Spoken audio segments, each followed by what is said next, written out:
សេសាក៏រកតនជាឈរដាំរាំងជួរូត្រែថ្មីថ្មីគ្មានបំពេញកំព្រាមកស្រាដៀងនឹងត្រជាខ្លាជើងទាំង4របស់វាមានក្រចកមុតស្រួចត្រៀមការកោងហើយខប់ចូលក្នុងខប់ចូលក្នុង ខប់កោងហ៎កោស្រោងហ្មង នៅពេលវាចាប់កណ្ដុរម្ដងកណ្ដុរមិនដែលរួចខ្លួនម្ដងណាឡើយក្នុងស្រឡាញ់ចម្រើនណាស់ព្រោះវាបញ្ចាប់កណ្ដុរហើយមិនចេះលួចត្រី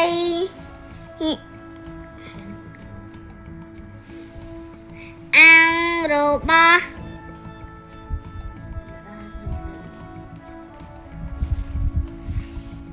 សាច់របស់ម្ដាយខ្ញុំទេវាជាសត្វចតុបាទមានប្រយោជន៍ចំពោះយើងមកចូលសេសាក៏រកតនជាឈរដាំរាំងជួរូត្រែថ្មីគ្មានកុំកិច្ចកុំធ្លៀតមកតាមវេលាតងបានហត់ឡើងមិននៅចាបែកចូលជេរគ្នាមកជ្រៀងតាមបានផ្សេមើលជ្វាលៀនតួនជាប្រជាសញ្ញាជាខ្មែរយើងត្រូវគោរពដោយក្តីសញ្ចំសាច់ជើងអើតបែកនៅកូនបោពាំងបរាជាតិខ្មែរធ្លាប់មានហោហែតាំងពីយូរយាចាប់ចាំពីយូរយា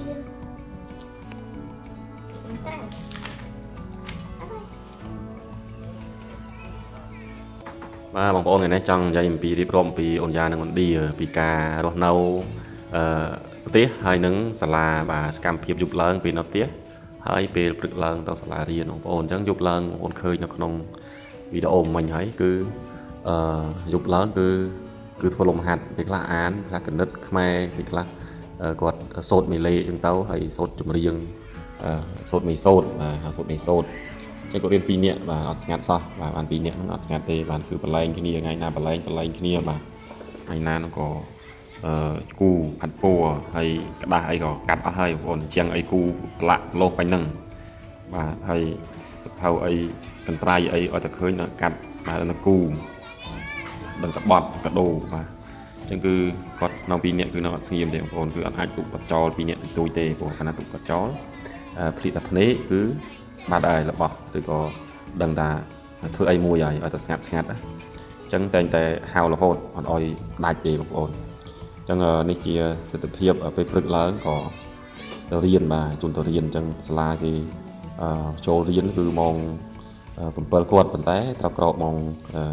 6:20នាទីដើម្បីរៀបចំខ្លួនបាទជាមួយទឹកស្លៀកពាក់ចង់សក់ហើយគឺម៉ោង6:40ទៅ45បងប្អូនអញ្ចឹងថ្ងៃណាក៏បានញ៉ាំបាយថ្ងៃណាក៏អត់ព្រោះໄວជួបម៉ោង6:45អញ្ចឹងម៉ោង6:55អីគេចាប់ដើមគ្រប់ទងជាតិបងប្អូនអញ្ចឹងតែមុនដល់ម៉ោង6:45ហ្នឹងគឺគេបោសសម្អាតសាលាតុបទឹកទៅហើយបោសក្នុងថ្នាក់សម្អាតក្នុងថ្នាក់បាទអញ្ចឹងពេលដែលໄວជួបឡើងគេទៅរងជួហើយគេត្រឡប់មកវិញគេទៅរងជួតាមថ្នាក់មួយឃើញថាល្អមែនទែនគេត្រង់ជួតាមថ្នាក់ហើយគេបោសនៅជុំវិញបរិវេណធ្លាមុខធ្លាក្រោយបាទអញ្ចឹងសិស្សបឋមហ្នឹងគេមានន័យថាគេតម្រង់ជួរាល់ថ្ងៃបាទប៉ុន្តែបើសិស្សមត្តេយ្យគឺដូចឃើញមួយថ្ងៃច័ន្ទឃើញអញ្ចឹងថ្ងៃនេះឯងគឺថ្ងៃច័ន្ទគឺអញ្ចឹងតម្រង់ជួបាទតម្រង់ជួហៅតម្រង់ជួទៅហើយនៅសាលាគេមានដាំដំណាំបងប្អូនសិស្សធ្វើពលកម្មទៅគេយកជីយកអាចគោយកអីយកកពូជក៏ដាំដំណាំបាទអ ចឹងគឺបង្រៀនពីបំណិនជីវិតគឺការដាំដុះចឹងឃើញផ្កាមានផ្កាផងមានដំណាំផងបងចឹងអូនចាគឺពេលព្រឹកឡើងគឺមកពីអ្នកមកឌីដំណើរមករៀនហើយនៅសាលានៅក្បែរហ្នឹងបាទអញ្ចឹងពេល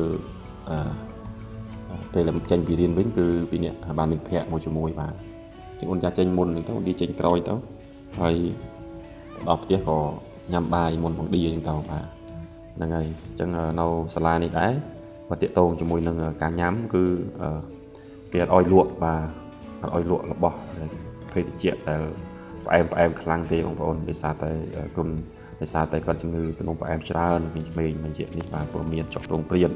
ឡូវគេហាមផ្ដាច់ចាប់ដើមលក់បែបរបស់ខ្មែរតែនៅតែផ្អែមដែរបងប្អូនមិនដឹងធ្វើម៉េចទេគឺនៅតែញ៉ាំតែញ៉ាំខ្ញុំកូនខ្ញុំវិញគឺកាត់បន្ថយអូនចាអូនវាកាត់បន្ថយតែហ៊ានឲ្យលុយទៅរៀនគឺដឹងតែទិញរបស់របរដែលយើងអត់ដឹងពេលខ្លះជឿពោះពេលខ្លះក៏គ្រុនដោយសាររបស់របរហ្នឹងអញ្ចឹងភាគច្រើនគឺឲ្យញ៉ាំបាយបាទទិញបាយឲ្យញ៉ាំហើយដោះគោអូនអញ្ចឹងមួយថ្ងៃម្នាក់នឹងទៅអស់ 3,500 ទៅ 4,000 ហើយបងឌីអស់ 4,000 ហ្នឹងទៅប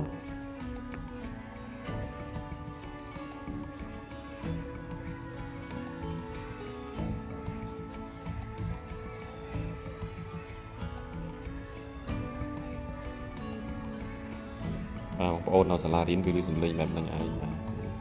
សំឡេងក្មេងៗនិយាយគ្នាទៅបាទនិយាយម៉ាត់គ្រូម៉ាត់សិស្សម៉ាត់បាទលឺវែងទៅបាទជាទស្សនវិជ្ជាបងចាំវាបាទរៀនគឺបែបហ្នឹងបងប្អូនអរគុណបងប្អូនដែលទស្សនានៅទស្សនវិជ្ជានៅស្រុកខ្មែរស្រុកស្រែជនបទដែលរៀនការសិក្សាបាទចឹងជំរាបសុខល្អទាំងអស់គ្នា